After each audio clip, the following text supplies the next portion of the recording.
Hello student, welcome to this video. स्वागत है आप सभी का इस नए वीडियो में। आपकी अर्धवार्षिक परीक्षा 2022-23 के लिए विषय हिंदी का कक्षा 8वीं का पूरा क्वेश्चन पेपर इस वीडियो में हम देखने वाले हैं। आपको पूरा क्वेश्चन पेपर है, आप देख सकते हैं यहाँ पर कक्षा 8वीं का है, पूरा हम सोल्यूशन के साथ इस वीडियो में देखेंगे। और जो लोग चैनल पर नहीं हैं तो सब्सक्राइब कर लेना, ताकि आपको इसी प्रकार से आपके सभी क्वेश्चन पेपर विद सोल्यूशन आपको मिल सके और जिससे आपकी तैयारी अच्छी हो सके, जिससे आप पूरे नंबर आपके पेपर में ला सकें। तो यहाँ पर देखिए, कवि को ऐसा विश्वास क्यों है कि उसका अंत अभी नहीं होगा।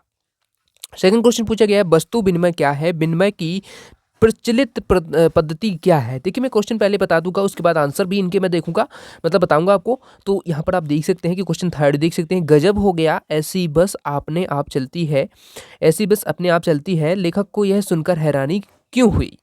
तो तीनों प्रश्न हैं, इनके आंसर हम देख लेते हैं। आप देखेंगे कि मैं अभी क्वेश्चन पेपर के साथ ही आंसर भी बताऊंगा, जिससे आपको पढ़ने में कोई भी दिक्कत नहीं हो।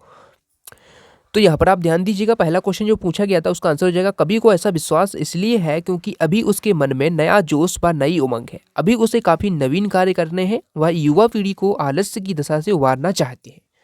तो फर्स्ट क्वेश्चन है आपका, उसका आंसर ये हो जाएगा। सेकंड क्वेश्चन हमारा क्या, देखिए सेकंड क्वेश्चन पूछा है, वस्तु विनिमय क्या है। तो देख लीजिए इसका आंसर। तो देखिएगा, वस्तु विनिमय से तात्पर्य लेन देन के लिए रुपए पैसों के स्थान पर एक वस्तु का दूसरी वस्तु से क्रय विक्रय करना है। ठीक है, जिस तरह से बदलू लाख की चूड़ियों के स्थान पर अनाज व कपड़े लिए करता था। वस्तु विनिमय की पद्धति गांवों में प्रचलित है। यहाँ लोग अन्न के बदले अन्य किसी भी खाने पीने व कपड़े वस्तु से आदान प्रदान कर लेते हैं। तो ये वस्तु विनिमय आप लिख सकते हैं, इसका उदाहरण भी यहाँ पर लिखा हुआ है। अगला क्वेश्चन हमारा पूछा गया था, उसका आंसर आप देख सकते हैं यहाँ पर। देखिए, इस क्वेश्चन जो थर्ड क्वेश्चन पूछा गया था उसका आंसर देख लीजिए, गजब हो गया, ऐसी बस अपने आप चलती है, लेखक को यह सुनकर हैरानी क्यों हुई थी। तो इसलिए हुई थी क्योंकि बस की हालत बहुत खराब थी, उसे देखकर लग रहा था कि वह एक कदम चल नहीं सकती। इसके बावजूद भी कंपनी का हिस्सेदार कह रहा था कि वह अपने आप चलती है। तो इस प्रकार से इसका आंसर आप कर सकते हैं। अगला क्वेश्चन हमारा पूछा गया है, क्वेश्चन नंबर आपका थर्ड हो गया। और फोर्थ क्वेश्चन आपका पूछा गया है, इसमें पूछा गया, कवि ने अपने आप को उल्लास और जाने को आंसू बनकर वह जाना क्यों कहा है। ठीक है, तो क्वेश्चन नंबर फोर्थ है, इसका आंसर हम देख लेते। देखिए, इसका आंसर आप लिखेंगे, कवि ने अपने आप को उल्लास इसलिए कहा है क्योंकि वह जहां भी जाता है लोगों को खुशियों का संदेश देता है, जिससे लोगों को अपने दुख भूलने का अवसर मिल जाता है। कवि ने जाने को आंसू बनकर वह जाना इसलिए कहा है क्योंकि उसके जीवन में आई खुशियां चिरकाल तक नहीं रह पाती हैं। तो फोर्थ क्वेश्चन आपका इस प्रकार से हो जाएगा और इसको अच्छे से आप कंप्लीट कर लेंगे। अगला क्वेश्चन हम देखते हैं। क्वेश्चन नंबर फिफ्थ आपको पूछा गया है, पत्र जैसा संतोष फोन या एसएमएस या संदेश क्यों नहीं दे सकता है। ठीक है, तो इस क्वेश्चन को देखिए, इसका आंसर आप देख लीजिए। देखिए, क्वेश्चन नंबर फिफ्थ है, पत्र जैसा संतोष फोन या एसएमएस का संदेश नहीं दे सकता क्योंकि फोन एसएमएस द्वारा केवल कामकाजी बातों को संक्षिप्त रूप में व्यक्त कर सकते हैं। पत्रों द्वारा हम अपने मनोभावों को खुलकर व्यक्त कर सकते हैं। पत्रों से आत्मीयता झलकती है, इन्हीं अनुसंधान का विषय भी बनाया जा सकता है। तो क्वेश्चन नंबर फिफ्थ का आंसर इस प्रकार से आप कर लेंगे। चलिए अगला क्वेश्चन हम देखते हैं। अगला क्वेश्चन हमारा पूछा गया है, क्वेश्चन नंबर सिक्स है कि पक्षी और बादल की चिट्ठियों में पेड़ पौधे पानी और पहाड़ क्यों पढ़ पाते हैं। तो इसका आंसर आप देख सकते हैं, पक्षी और बादल की चिट्ठियों में पेड़ पौधे पानी और पहाड़ भगवान के भेजे एकता और सद्भावना के संदेश को पढ़ पाते हैं। इस पर अमल करते नदियां समान भाव से सभी लोगों में अपने पानी को बांटती हैं, पहाड़ भी समान रूप से सबके साथ खड़ा होता है। ठीक है, तो क्वेश्चन नंबर सिक्स का आंसर इस प्रकार से कर सकते हैं। अगला क्वेश्चन आपका पूछा गया है, यहाँ पर क्वेश्चन नंबर आपका है सेवंथ, जिसमें पूछा गया है, दोषों का पर्दाफाश करना कब बुरा रूप ले सकता है। क्वेश्चन नंबर सेवंथ आपको पूछा गया है, इसका आंसर चलिए हम देखते हैं। इसका आंसर आप देख सकते हैं। तो देखिएगा यहाँ पर क्वेश्चन नंबर सेवंथ है, दोषों का पर्दाफाश करना तब बुरा रूप ले सकता है जब हम किसी के आचरण के गलत पक्ष को उद्घाटित करके उसमें रस लेते हैं, या जब हम ऐसा करने से बे लोग उग्र रूप धारण करके किसी को हानि पहुंचाते हैं। ठीक है, तो इस प्रकार से इसका आंसर आप कर सकते हैं। अगला क्वेश्चन हम देखते हैं। देखिए, क्वेश्चन नंबर 8 है आपका, चिड़िया चोंच में तिनका दबाकर उड़ने की तैयारी में क्यों है, वह तिनके का क्या करती होगी, लिखिए। अगला क्वेश्चन है, कामचोर कहानी क्या संदेश देती है।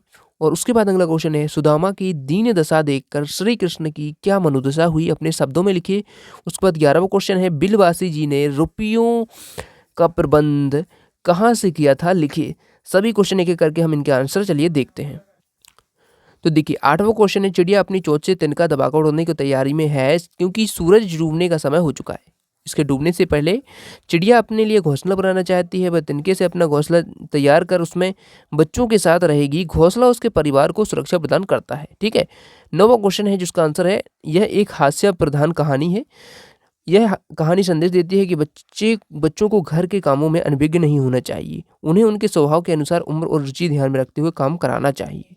ठीक है। तो 9वें क्वेश्चन का आंसर। 10वां क्वेश्चन है, सुदामा का आपको दीन दशा देखकर श्री कृष्ण को अत्यंत दुख हुआ था। दुख के कारण श्री कृष्ण की आंखों में अश्रुधारा बहने लगी, यानी वो रोने लगे थे, आंसू बहने लगे।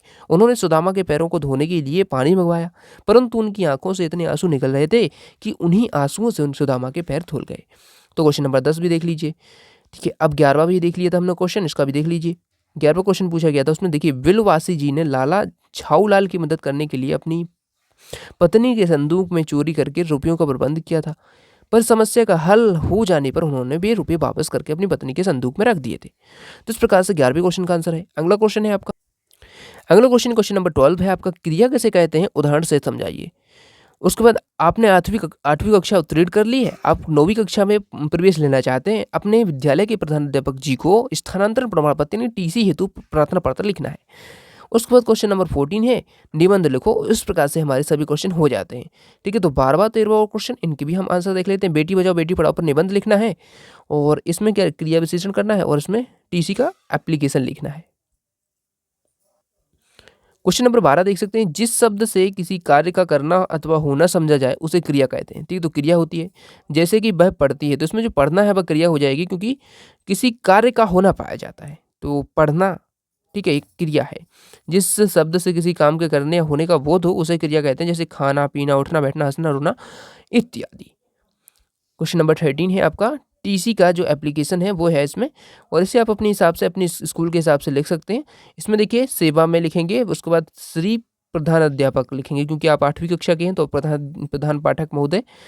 ठीक है। उसके बाद देखिए यहाँ पर उच्चतर माध्यमिक, अपने स्कूल का नाम यहाँ पर लिख देंगे। स्कूल का नाम मैंने नहीं लिखा है, तो आप अपने हिसाब से लिख सकते हैं। स्थानांतरित प्रमाण पत्र यानी टीसी हेतु, ठीक है, आवेदन पत्र लिखेंगे, फिर मान्यवर लिखेंगे, फिर विनम्र निवेदन है कि मैंने 2021-22 में कक्षा 8वीं की परीक्षा प्रथम श्रेणी में पास की है। मुझे आगे की पढ़ाई हेतु स्कूल में, हाई स्कूल में प्रवेश लेना है, मतलब 9वीं में, तथा महोदय जी से कर्मबद्ध प्रार्थना है कि मुझे स्थानांतरण प्रमाण पत्र प्रदान करने की कृपा करें, ताकि मैं अपने आगे की पढ़ाई जारी कर सकूं।